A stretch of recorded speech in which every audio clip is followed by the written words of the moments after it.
tal y como tú estás. Él con su gracia te quiere cambiar. En su amor encontrarás sanidad. Dale a Cristo, tu vida la quiere cambiar. Lirio de los valles, un refugio para tu corazón. Lirio de los valles, un refugio para la familia.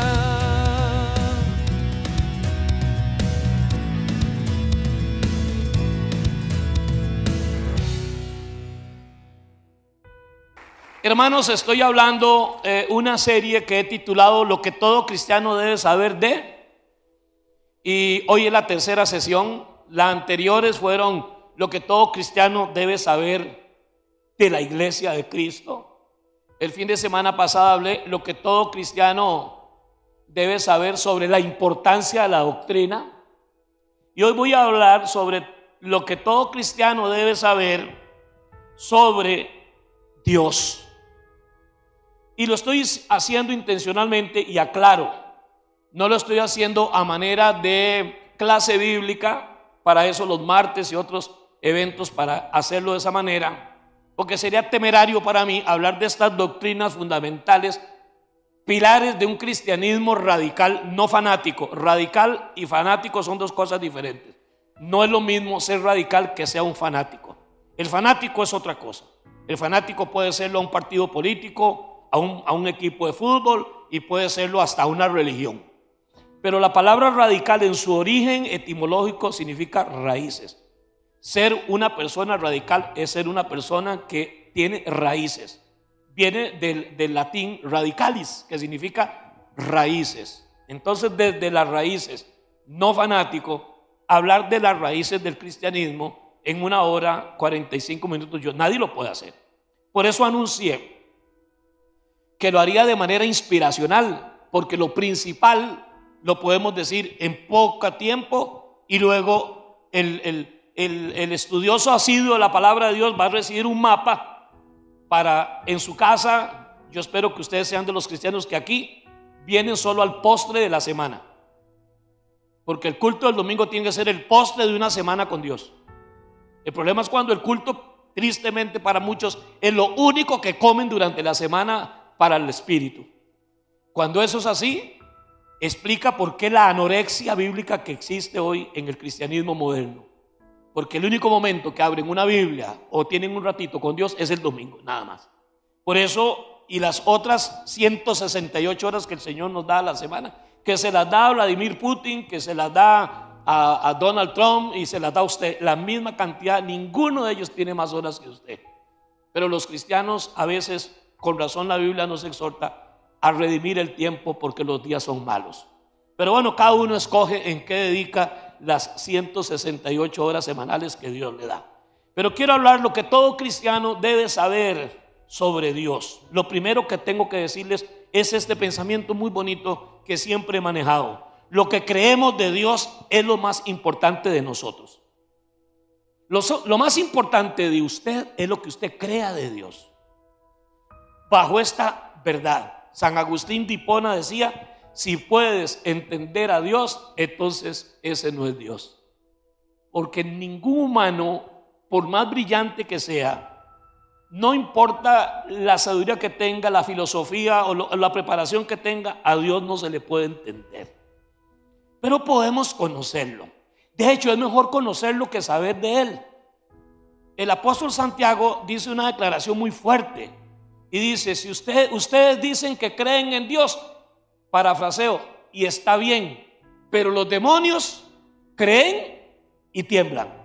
Parece ser que quedarse en el creer no superamos ni siquiera a los demonios. Los demonios también creen y tiemblan. Por eso es que siempre trato de decir: nadie es bendecido por lo que sabe de la Biblia, aunque todo empieza con el conocimiento. Tenemos que conocer del Señor. Pero una cosa es saber de Dios y otra cosa es conocer a Dios. Y a veces nos sentimos muy satisfechos porque sabemos de todo. Hay gente que conoce tanto que incluso se atreve a ver a otros cristianos por encima del hombro, porque, voy a poner un ejemplo, porque por ejemplo no utilizan la palabra, ellos alegan que es Yahvé, dividen iglesias y cambian y terminan apostatando de la fe, porque ellos dicen que hay que decir Yahvé. Y yo vuelvo a ver a estos eruditos, no estoy diciendo que es incorrecto decir Yahvé, pero ¿cómo le digo a un gringo, ojalá un afroamericano, que pronuncie la palabra Yahvé o Jehová, cuando los he oído decir, en lugar de Jehová, ya dicen Jehová? ¿De qué está hablando ese charlo? Me suena como a un jabón de jojoba es. ¿Y cómo lo diría un francés? Mon Dieu. Como que si fuera importante saber el nombre. Claro que es importante, pero el nombre de Dios solamente tiene un significado y se deriva de un verbo extraordinario que es el verbo ser. ¿Quién eres? ¿Cómo les digo que te llamas? Dígales que yo soy. Ser.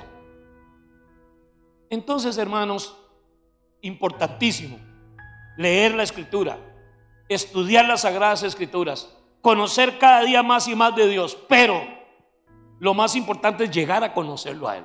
Así que aclarando que a Dios nunca nadie lo va a poder entender, ni siquiera explicar, sí podemos decir algunas pistas que nos da la Biblia del eterno Dios, creador del cielo y de la tierra. Antes que Él no hay nada. El otro día me dijo alguien, pastor, Dios salió de la nada. No, la nada salió de Dios. La Biblia establece que Él es el primero y el último, el principio y el fin. Hay que todo lo demás ubíquelo cronológicamente en cualquier momento histórico, pero Dios no tiene principio. Él es el inicio de todo. Él es el primero y el postrero, el principio, el fin, el alfa y el omega. Para que no nos quepa duda, Él es lo primero y será lo último. Es muy difícil, prácticamente imposible entenderlo, pero la Biblia, como dije, nos da unas pistas, y la primera de ellas es que dice que Dios es real. Dios es más real que esta, y consten, quienes hablan nunca lo ha visto, y no quiero verlo, todavía no quiero verlo, porque la Biblia dice que no hay quien lo vea y viva para contarlo. Así lo enseña la palabra. Amén. Cuando la Biblia dice que no se levantó en Israel un profeta como Moisés, a quien vio a Dios cara a cara, no fue que face to face, que Dios lo vio, ay qué lindo que eso, no fue así. Eso es una expresión literaria que lo que está tratando de decir es que la comunión entre Moisés y Dios era íntima. Él conocía a Dios y logró ver las espaldas de Dios escondido detrás de una piedra, porque ni eso podía ver Moisés. Moisés nunca vio a Dios así. Dios le permitió una relación. Pero interesantemente, cualquiera de ustedes puede tener una relación tan íntima con Dios como si fuera cara a cara. Está hablando de cercanía, está hablando de estar hablando. Y eso es algo que usted puede experimentar aquí en el culto, en la bodega, en el patio de la casa, donde quiera que usted esté. Usted sencillamente se hinca de pie o como quiera, porque la distancia entre Dios y usted es la distancia de una oración. Le decía David Wilkerson a Nicky Cruz cuando le presentó el evangelio: la distancia entre usted y Dios es la distancia de una oración. Es solo que usted diga Dios y ahí está el Señor. Amén, hermanos. Eso se conoce como la inminencia de Dios. Ahora la voy a nombrar. Así que Dios es real. Déjeme darles 3 citas bíblicas como la realidad de Dios. Número 1, Isaías 43:10 dice: vosotros sois mis testigos, dice Jehová, y mi siervo que yo escogí, para que me conozcáis y creáis y entendáis que yo mismo soy, y antes de mí no fue nombrado ni formado Dios, y tampoco lo hará después de mí. No hay nada, ni antes ni después de Él. Eso es lo que yo puedo conocer de Dios, que es tan real y además de real es único. Con eso es suficiente, hermano. Ya si usted quiere especializarse en teología, en misionología, en escatología, lo felicito.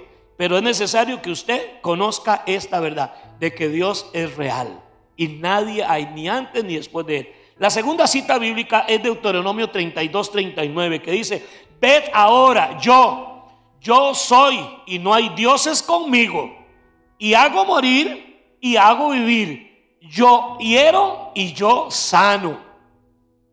Eso es lo que yo sé de Dios, que no hay ni uno solo a la par de Él. Está solo, como dicen en el argot tico. Ese chavalo está solo. Dios está solo. Y la tercera bíblica se encuentra en Isaías 44, 6 al 8. Así dice Jehová, Rey de Israel y su Redentor, Jehová de los ejércitos. 3 nombres utilizados por Dios: Rey de Israel, Redentor de Israel, Jehová de los ejércitos. Dice: yo soy el primero y yo soy el postrero, y fuera de mí no hay Dios. No temáis ni os amedrentéis. No te hice oír desde la antigüedad y te lo dije. Luego vosotros sois mis testigos. No hay Dios sino yo. No hay fuerte. No conozco ninguno. ¿Cuántos de ustedes creen lo que dice la Biblia de tapa a tapa? Los demonios también lo creen. No es solamente creer, es que lo que dice la Biblia, para mí una de las grandes debilidades hoy, siempre, pero hoy muy fuerte, una marca muy fuerte del cristianismo, es que la Biblia no es nuestra máxima autoridad. La cultura popular, las tendencias, tristemente hasta lo que dicen las redes, hermano, cualquiera sube lo que le dé la gana en YouTube y eso, hasta yo, hasta yo puedo. Pero el cristiano, el hijo y la hija de Dios, tenemos la palabra bendita de Dios, que es eterna y nunca cambia. Y los tiempos que estamos difíciles, muy difíciles, y que ya pululan, como siempre lo advierto, el montón de gente hablando de tanto terremoto fuerte. Me dijo alguien ayer en el mercado: pastor, ¿qué opinión tiene usted de tanto terremoto y todos más de 7 puntos en la escala de Richter? Y bueno, la opinión que mi mamá hubiera dicho es que hay que jugar el 7 el domingo. Eso es lo que creo, porque para mí eso no es ninguna señal, ni huracanes. La Biblia nos dice de esas señales que son el principio del fin. Pero hay 2 señales inequívocas que Cristo las dijo, y son el aumento de la maldad y la apostasía. Esas son las 2 grandes señales. Y estamos viendo ambas. Las 2 las estamos viendo. La que más tristeza me da es la segunda, la apostasía. ¿Por qué? Porque la apostasía es un pecado que solo los creyentes en Dios pueden cometer. Un inconverso puede hacer lo que le haga, pero él nunca va a apostatar, es que no es creyente. El único que puede apostatar es un conocedor de Dios, porque apostatar es negar la fe que se tuvo en Dios. Y para ser un apóstata hay que negar la fe. Y veo hoy muchos preludios de algunas filosofías, no son ni doctrinas, aunque se convierten en dogmas y doctrinas, preludios de la gran apostasía que la Biblia dice que será vista en los tiempos finales, junto al aumento de la maldad. Gente renegando de la fe de Dios. Es que no digo que está bien que un cristiano falle, cometa una falta moral, lo que crea. No digo que está bien, pero es parte de la naturaleza humana. Y si se arrepiente, el Señor lo levanta. La Biblia lo promete. Solo los hombres son los que andan juzgando y condenando. Lo que yo llamo los policías de la santidad ajena, que por dicha aquí, si hay alguno, tiene que andar muy escondido, porque yo no lo soporto, esos chavalos ni esas viejas. Pero es que negar la fe de Cristo. Es que usted puede salir bravo de una iglesia, hermano. Usted puede estar enojado y pensar diferente al pastor, lo que usted le dé la gana. Pero apostatar de la fe en Cristo, negar al maestro.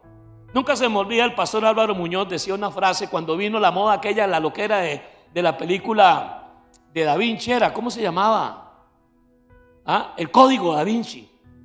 Y todo el mundo como loco, y le preguntan al pastor Álvaro Muñoz: hermano Álvaro, ¿usted va a ir a ver la película El Código Da Vinci? La respuesta del viejo fue: no, yo no puedo ir a ver nunca a nadie que hable mal de mi mejor amigo. Cristo, hermano, es, si no nos hemos dado cuenta, lo mejor que nos ha pasado, y nos ama a pesar de nosotros.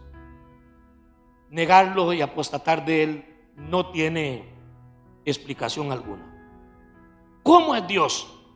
La apariencia de Dios. Lo primero es, Dios es real. ¿Cómo es Dios? La apariencia de Dios. Bueno, ahí dice Juan 1:18 que nadie ha visto nunca a Dios, pero que puede conocerlo a través de conocer al unigénito Hijo de Dios, que es Jesucristo. Hermano, no lo hemos visto.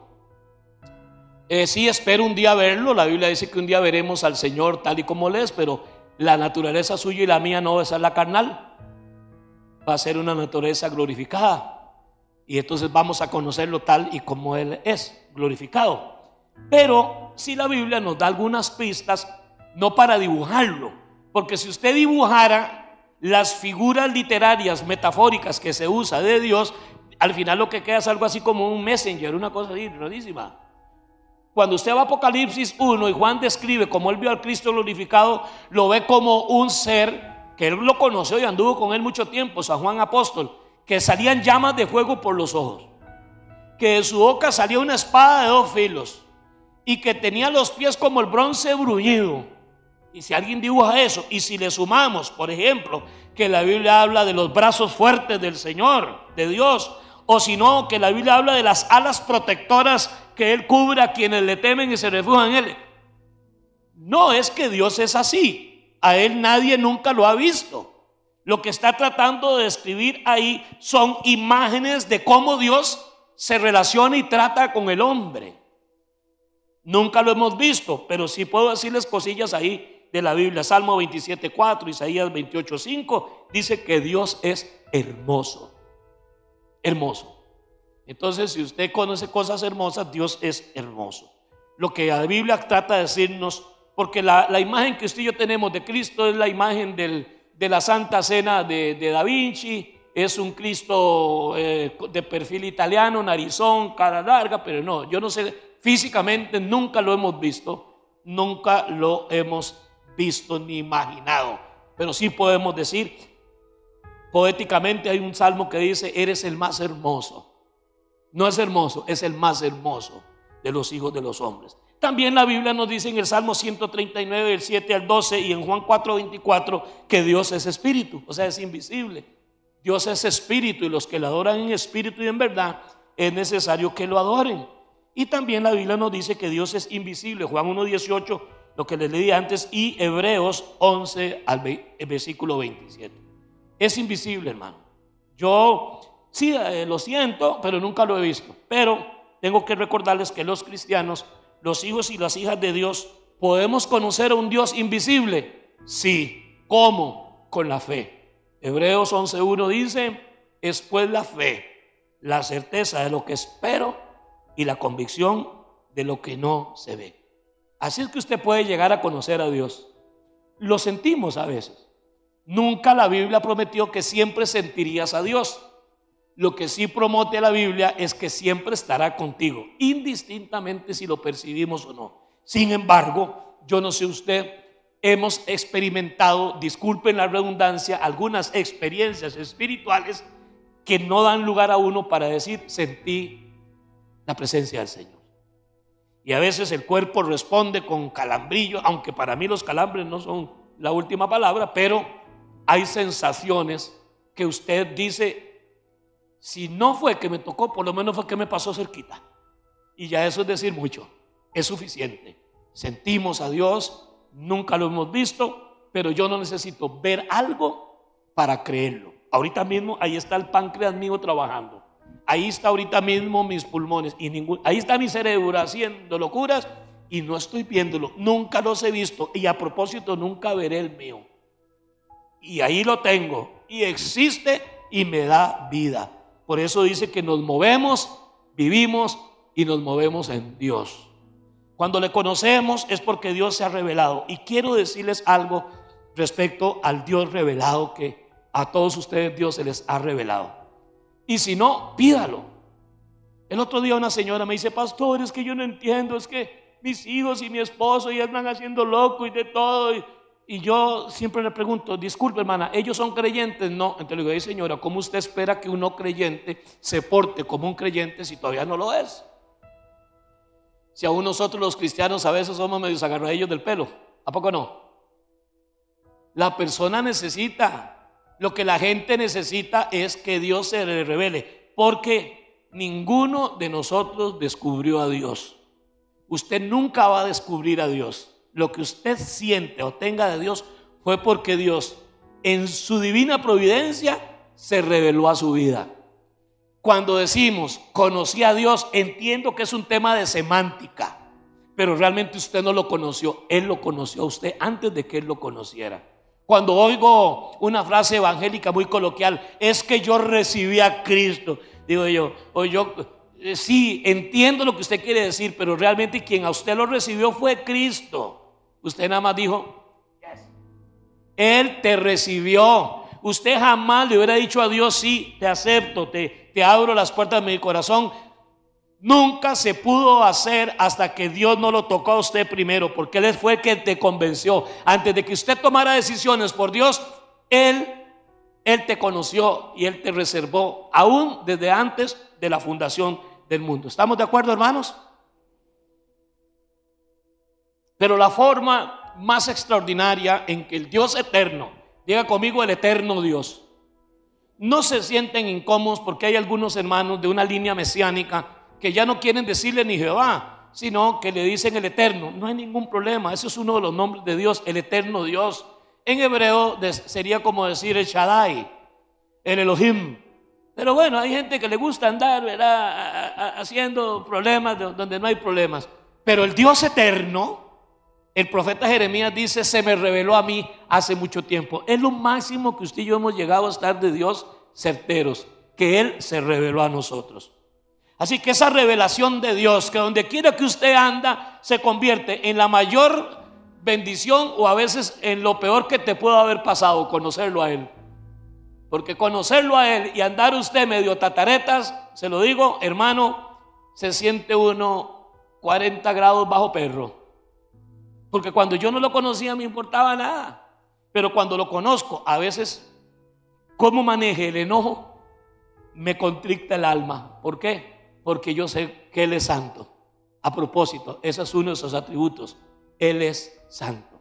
El eterno Dios se manifestó a usted y se reveló. En el caso mío, el 2 de febrero del año de 1979 se me reveló a mí, aunque desde pequeñito la niña Senia Adventista, mis primeras enseñanzas bíblicas fueron de la escuela sabática de la niña allá. Los sábados, no era escuela dominical, escuela sabática. Ella en la sala de su casa reunía a todos los guirillas, a todos los grillos, ¿cómo le decían los chapulines? Nos reunía a todos los chapulines del limbo y nos enseñaba con franelógrafos las historias bíblicas. Por eso cuando tengo 14 años y voy a una iglesia evangélica y oía a los pastores hablando, yo sabía todos esos personajes, como los chiquillos que somos como esponjas. Pero a mí se me reveló Dios hasta un 2 de febrero de 1979, ya casi 48 años. De ahí para acá puedo decir que Dios se reveló a mi vida y que ahí vamos tratando de conocerlo, porque a Dios nunca dejaremos de conocerlo. En Hebreos 1, versículo 1 y 2 es la manifestación y la revelación de Dios. Por eso es que Cristo le llama a ese momento el nuevo pacto. Y cuando el nuevo pacto dice nuevo, es porque algo fue declarado viejo. El nuevo pacto no declara obsoleto ni declara pecaminoso el antiguo pacto. El nuevo pacto lo que hace es que deja el primer pacto como viejo, antiguo pacto. El nuevo pacto fue hecho en mi sangre. A partir del nacimiento de Cristo, por eso la historia humana en el mundo occidental se divide en antes de y después de Cristo, hablando de su nacimiento. Dice así: Dios, habiendo hablado muchas veces y de muchas maneras en otro tiempo a los padres por los profetas, durante mucho tiempo fue así, le habló a Abraham y a toda esta gente por medio de los profetas. En estos postreros días nos ha hablado por el Hijo, a quien constituyó heredero de todo y por a quien asimismo hizo el universo, el cual, siendo el resplandor de su gloria y la imagen misma de su sustancia, y quien sustenta todas las cosas con la palabra de su poder, habiendo efectuado la purificación de nuestros pecados por medio de sí mismo, se sentó a la diestra de la majestad en las alturas. Gloria al Señor. Amén. Dios se reveló por medio de su Hijo. Yo no sé si ustedes recuerdan, cuando era chiquillo, los más grandes que uno llegaban y le decían a uno: Arturillo, ¿quiere ver a Dios? ¿Ustedes recuerdan qué era querer ver a Dios? Tienen que ser muchachos jóvenes, seguro los que no saben. ¿Qué significaba? Peno quiere ver a Dios. El manganzón lo agarraba uno aquí hacia y lo levantaba uno, y yo veía a Dios, al diablo, a todo el mundo veía. Ese jueguillo siempre a mí me llamó la atención. Yo no sé si Anita me dejó jugar eso con mis hijos. Porque después en la que manda es la persona. Es que esta misma jueguito hizo algunos de los apóstoles. Voy a nombrar a uno, a Felipe, cuyo nombre traducido al español es amante de los caballos. ¿Sabe aquí algún Felipe? Felipe significa amante de los caballos. Señor, muéstranos al Padre, le dijo Felipe al Señor Jesús. Felipe, yo le decía caballo, Felipe, tanto tiempo tienes de andar conmigo y me preguntas, muéstranos al Padre. El que me ha visto a mí, ha visto al Padre. El próximo fin de semana hablaré de la divinidad y la preexistencia de Jesús. No hablaré mucho de lo que él hizo, porque usted lo encuentra en la Biblia, sino de la preexistencia, cómo Cristo existía antes de nacer en el vientre de la Santísima Virgen María. Así que Dios se hizo hombre, así lo dice. He aquí les doy buenas nuevas de paz a los pastores que apacentaban las ovejas la noche buena. No tengan miedo, fue el primer mensaje de los ángeles. Les ha nacido hoy en la ciudad de David un Salvador, que es el Cristo. Amén. Y le pondrán por nombre Emanuel, que traducido es un Dios con nosotros. ¿Dice eso? No dice un Dios, dice que traducido es Dios, porque aunque la gente haga dioses y tenga dioses, Dios dice: yo no conozco a ninguno, ni antes ni después de mí. Solo hay un Dios. Oye Israel, Jehová tu Dios, uno solo es. Y Cristo dijo: el que me ha visto a mí, o sea, yo soy la presencia física, visual. Así que a todos aquellos parroquianos del ministerio terrenal de Cristo, los que los vieron, todos los que estuvieron cerca de Cristo, ellos se maravillaban de él, aun cuando era un niño.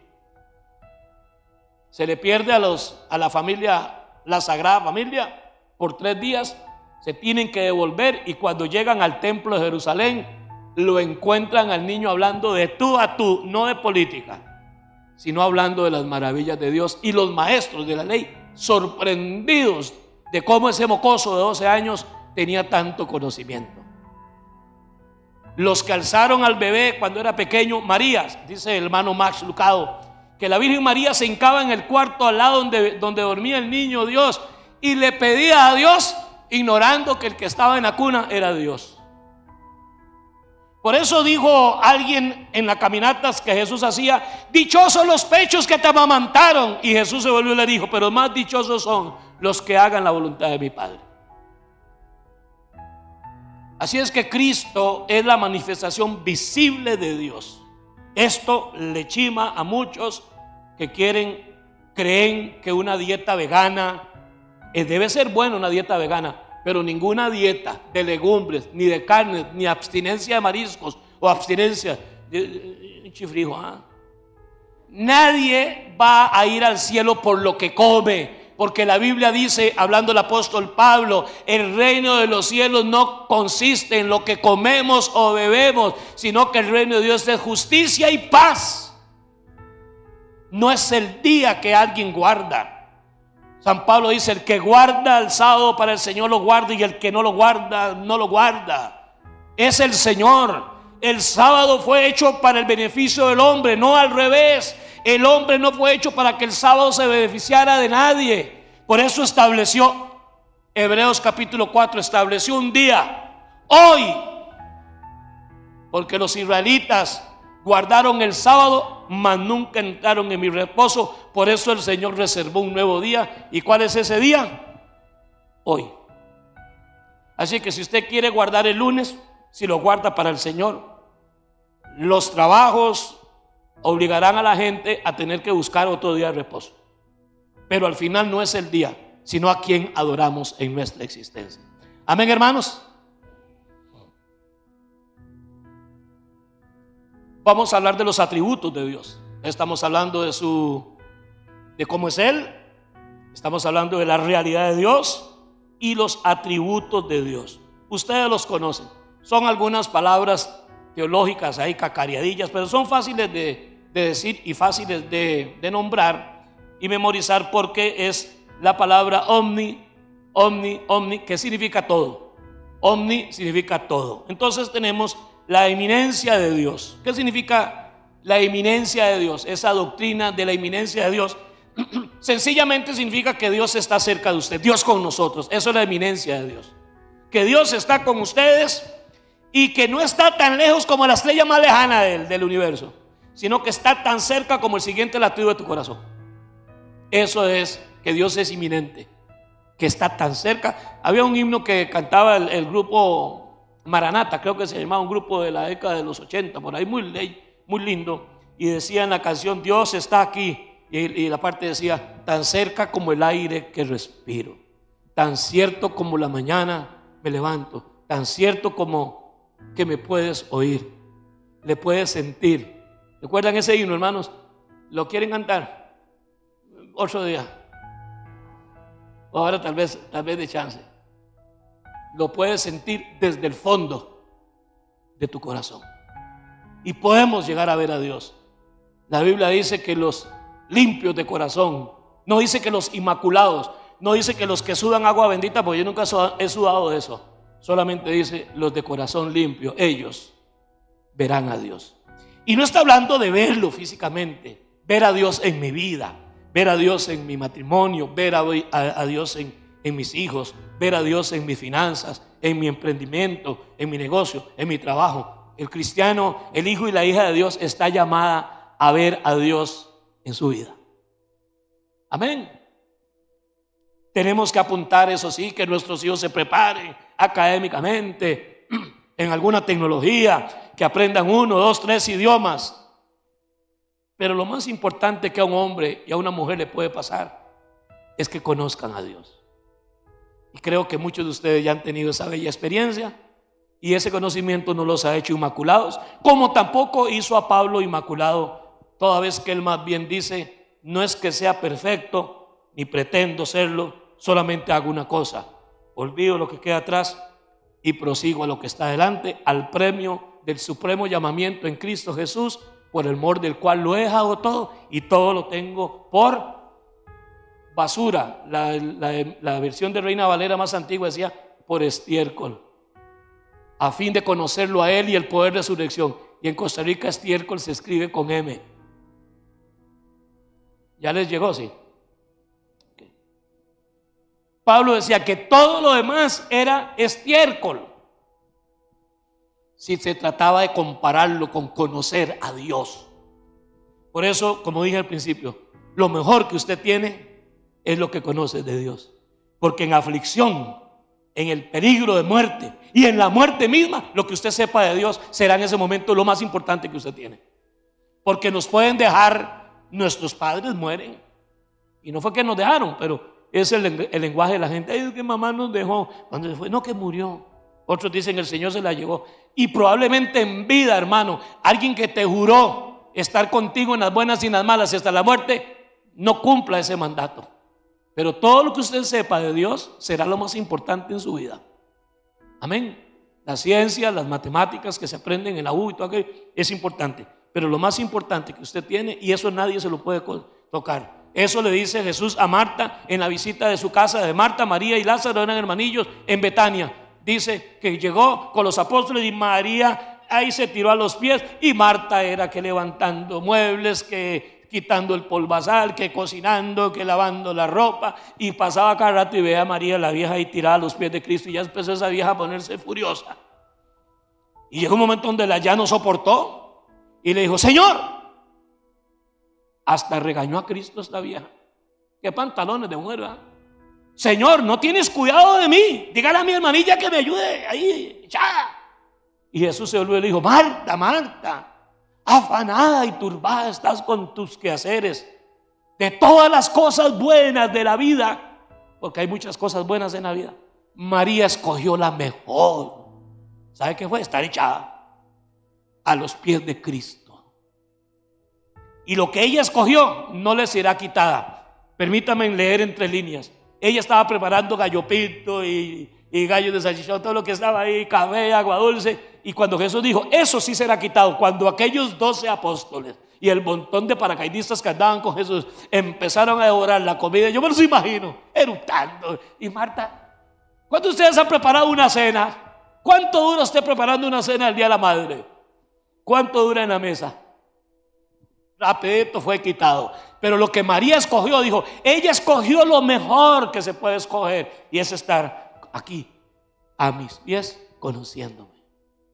No escatime tiempo, no escatime ni su propia vida, no escatime nada, si eso le va a provocar conocer cada día más y más al Dios eterno que hizo los cielos y la tierra. La otra palabra es la palabra omnipresencia de Dios. Omni, todo, presencia, presencia. Todo presencia, o sea que Dios está presente donde Él quiera. En el universo está lleno de la gloria, la tierra está llena de la gloria de Dios. Así es que ¿cuántos de ustedes dejaron hoy la casa sola? ¿Cuántos de ustedes dijeron, Señor, cuida mi casa? ¿Cuántos de ustedes dijeron, Señor, a Jesús le pidieron que cuidara la casa? Ay, Anita, hay que mandar a alguien rápido porque como 10 viejos aquí dejaron a Jesús. Entonces, ¿usted dejó a Jesús en la mía? Yo sé que eso es un chistecillo sin gracia, pero hermano, no importa, Jesús es omnipresente. Pero siempre los que andan buscándole 7 pesos al gato, Señor, Arturo, ¿por qué el Señor le dijo a Lázaro, hoy mismo estarás conmigo en el paraíso? Y él se fue para los infiernos. Ahí se llamó a la primera corrección, él no fue al infierno. Fue al Hades, y con un propósito fundamental, predicarle a los espíritus encarcelados, los que la misma Biblia probablemente nos dice, nos aclara que fueron todos aquellos de la época de Noé que murieron ahogados por el diluvio. Pero si Jesús le dijo a Lázaro, estarás conmigo, no quería que nadie le diera importancia al lugar, sino con quién. Lo que importa no es dónde usted vaya a estar, sino con quién. Conmigo, eso es lo importante. Y el paraíso, estuvo con Jesús en el paraíso y punto. ¿Por qué? Porque Él es omnipresente. 2, 3, omnisciencia de Dios, todo conocimiento, ciencia, omni, todo conocimiento. Él sabe todo lo que ha pasado en tu vida y tal vez usted ni se dio cuenta. Él sabe lo que está pasando, aunque usted y yo nos hagamos los soviéticos.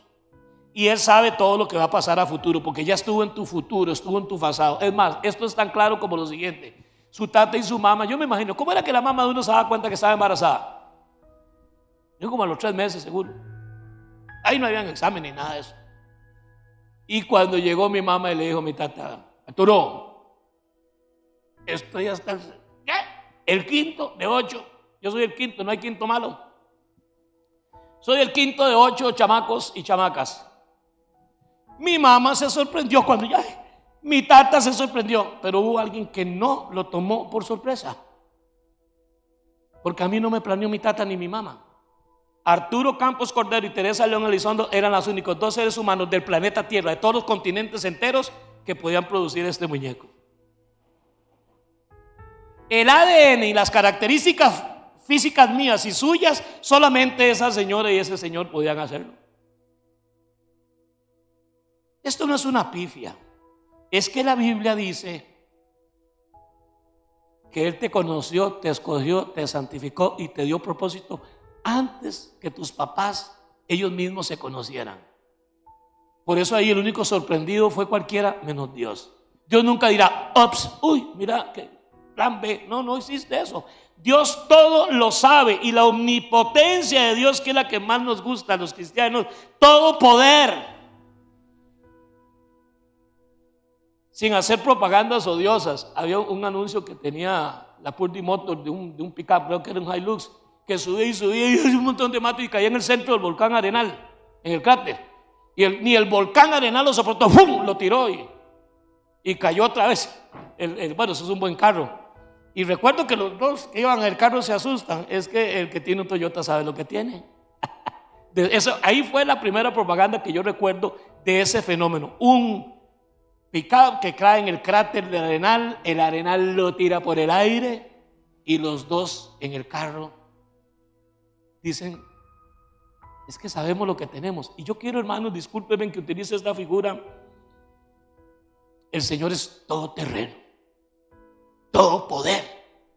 No hay nadie que lo soporte. No hay quien le haga una pregunta que Él no pueda responder. Y no hay quien pueda responderle una única pregunta que Él haga, y al sabio lo hace papillas.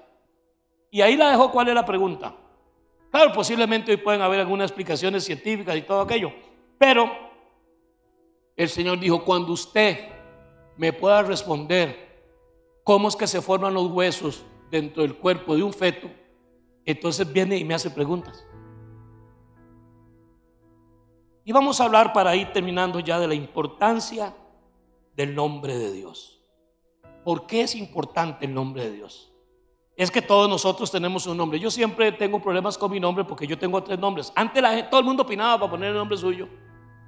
La curandera, a veces hasta a mí me trajo una partera al mundo, la famosa doña Chabela, muy conocida.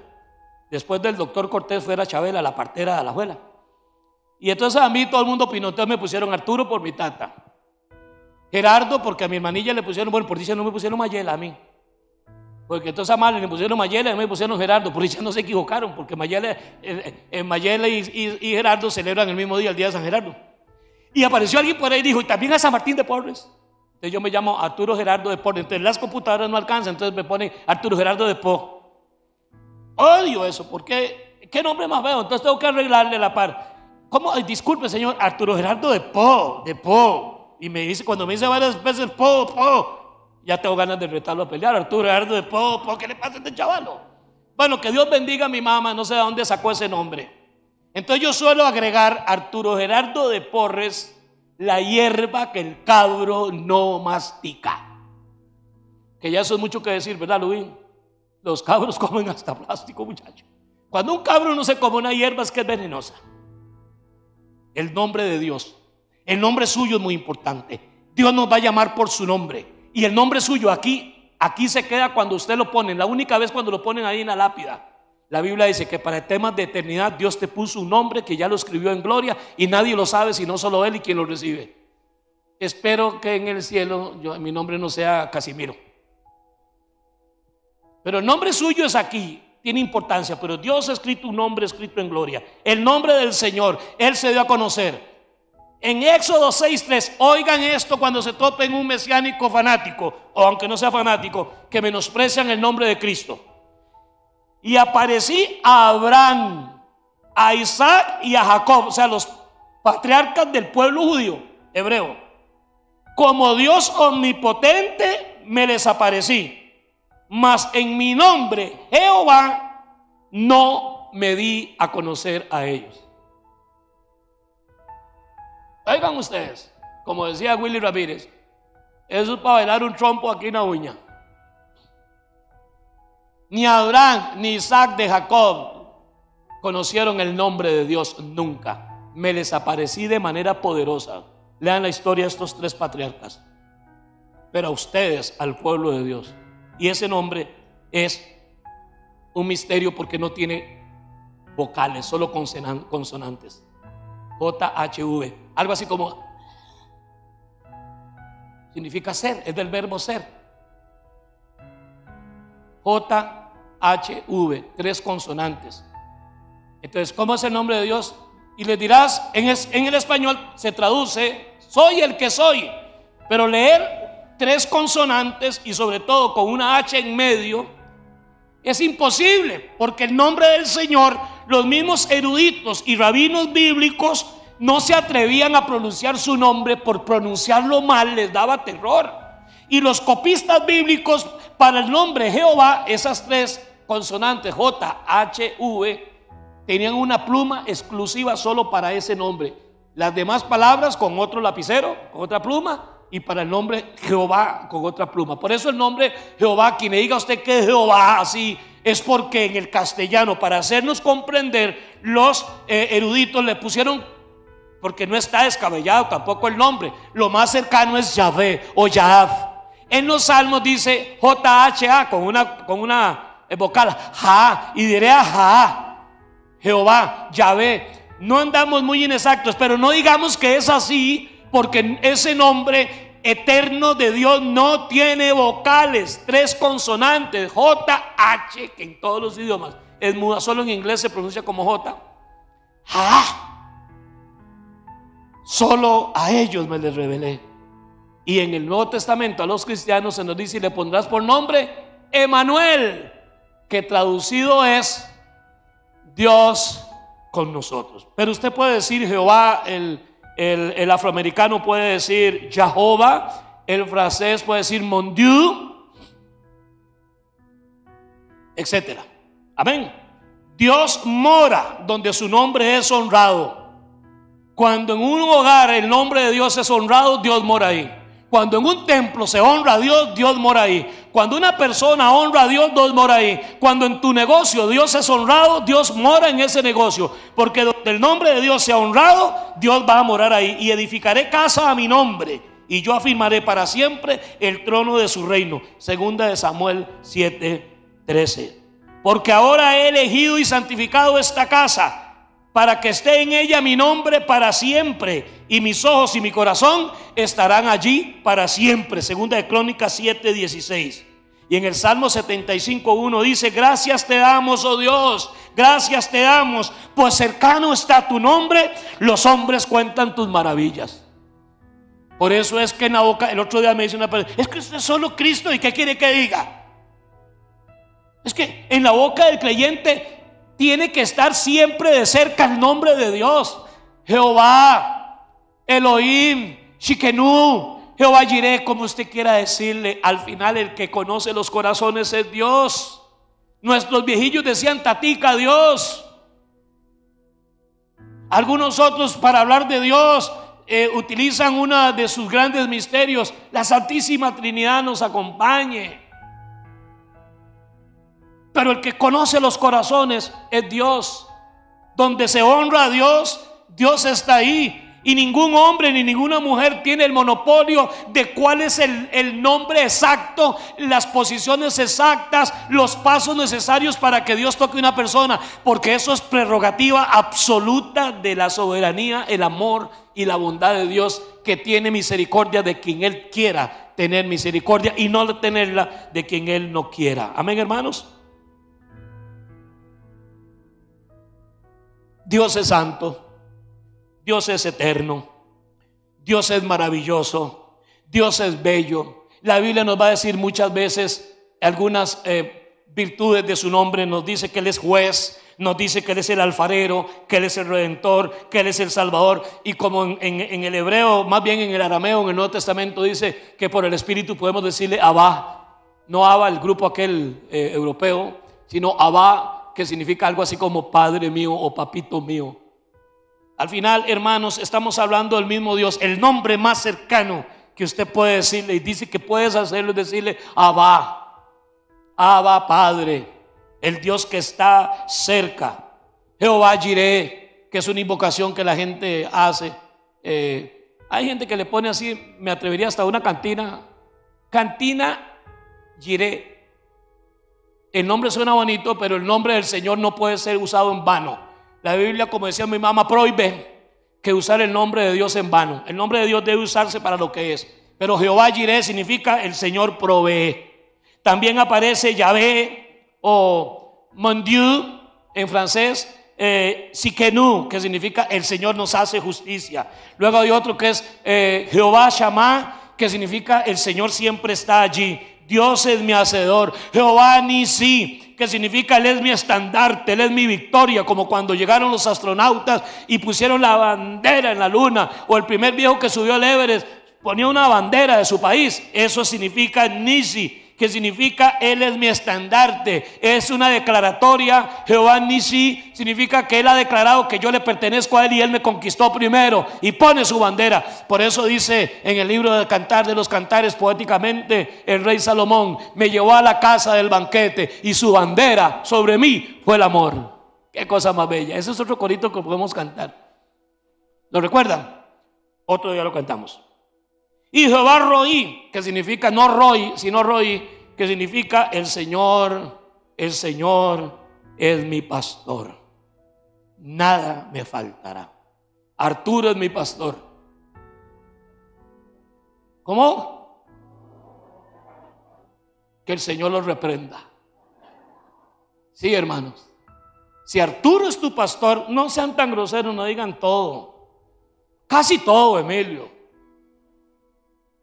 Por eso tu pastor, yo solo y solo, y es un nombre muy grande, más bien, yo soy el pastor de este lugar donde usted viene, pero yo no soy su pastor. Si quiere me dice Arturo, Arturillo, no me diga el apodo porque lo reto a pelear. Pero sí, usted puede decirme Arturo, puede decirme pastor, como usted quiera, yo lo entiendo, pero usted tiene que vivir consciente que el pastor suyo es Dios.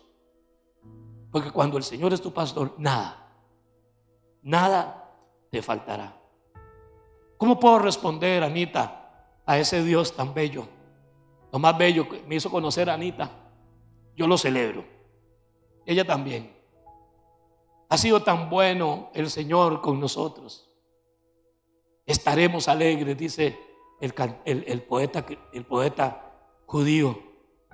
Grandes cosas, porque grandes cosas ha hecho el Señor con nosotros. Estaremos alegres. ¿Con cuántos de ustedes Dios ha hecho grandes cosas? Levanten la mano. ¿Cómo hago, pastor? ¿Cómo puedo responderle? Caminemos en su nombre. Zacarías 10:12. Confiemos en su nombre. Salmo 27. Cantemos con gloria su nombre. Salmo 18:49. Confesemos nuestro nombre ante otros y no nos dé vergüenza. Recuerden, el que se avergüence de mí delante de los hombres, yo me avergonzaré de él delante de mi Padre Celestial. Deuteronomio 10:20 y Hebreos 6:13. Honra su nombre. Isaías 26:3. Busca su nombre. Salmo 83:10. Exalta su nombre con otros. Salmo 34, con otras personas. Salmo 34:3 e Isaías 12:4. Y tengamos temor reverencial a su nombre. Malaquías 2:5. Y apenas hablé lo que mi pequeño semillilla de maíz que hay ahí puede concebirlo, pero a él nadie lo va a poder explicar, porque entonces ya no está hablando de Dios. Del eterno Dios no estará hablando esa persona. Hoy, hermano Freddy y Carolina, me imagino que ustedes oyeron la noticia de un incendio recientemente en Villa Bonita que arrasó con el taller del hermano. Fue uno de los tallercitos que se perdió todo. Estamos con ellos de varias maneras para que estemos orando, pero eso pasó antier, ¿verdad, Freddy? Hoy están aquí en la casa del Señor, algo así como empezando de cero en lo que se refiere a su trabajo. Yo no tengo las explicaciones, tengo muchas preguntas y las preguntas se las hago a Dios, y hay muchas que ni le hago porque Él no tiene que explicarnos nada. Pero quiero reconocer el testimonio de ustedes. Estuvimos en su casa el mismo día, allá fuimos y ver lo enteros que estaban espiritualmente. Me habló mucho de su carácter. Claro, dolidos y todo lo que sea, pero yo sé que Dios va a hacer algo. Ya está haciendo algo. Va a haber. No sé cómo, pero podemos exaltar su nombre. Y a pesar del dolor y de la pérdida, sé que todos ustedes y yo hemos vivido experiencias donde lo que menos se esperaba de nosotros era que saliéramos prorrumpiendo expresiones de alabanza al nombre del Señor, pero hemos aprendido a hacerlo porque sabemos que el nombre del Señor merece todo honor y toda gloria, hoy y por los siglos de los siglos. Amén.